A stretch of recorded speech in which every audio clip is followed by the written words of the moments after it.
Hare Krishna. All glories to His Divine Grace, Bhakti Charu Swami Maharaj. I had very little association with Maharaj, but what I had was very, very powerful. I was a young brahmachari way back in the 80s. I had a one-man preaching center in Norman, Oklahoma. It wasn't easy to be all alone, just by myself, trying to preach with no other devotees association. But there was one bhajan that really gave me strength by Narottam. And one verse was, Ha ha svarup-sanatana Rupa Raghunath Bhatta Juga Shri Jiva Prabhu Lokanath. I was always wondering, what is this Bhatta Yuga? Why Yuga? You see? Yuga means Kali Yuga. I was thinking Satya Yuga, Treta Yuga, Dwarpa Yuga.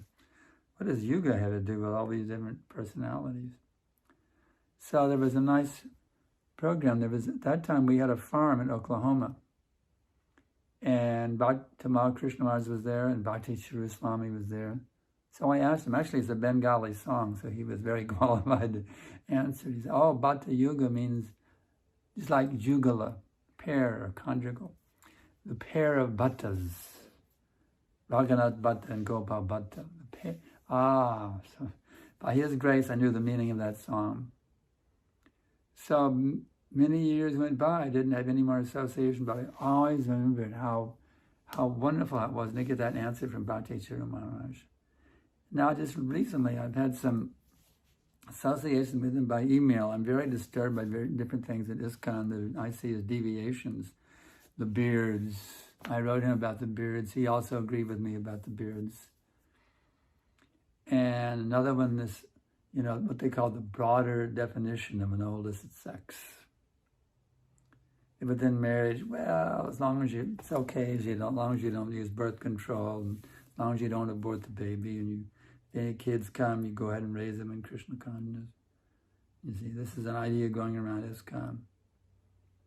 So you don't have to strictly follow, the once in a month rule after 50 rounds of japa. It's not really required, it's an option. It really disturbs me a lot because actually, Prabhupada explains in his Bhagavatam purport that by passing semen, the more you pass semen, you become subject to quick death.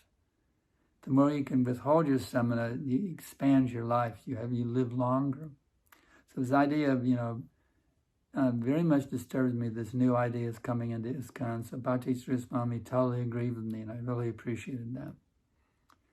So it was certainly a great shock for me when he departed, but he's still here with us, that great personality. Just by remembering him, you see, we have his blessings, we have his Sangha, and by that Sangha we can achieve all success in life. Thank you very much for hearing this brief message. Bhakti Charu Swami Maharaja ki jai. Hare Krishna.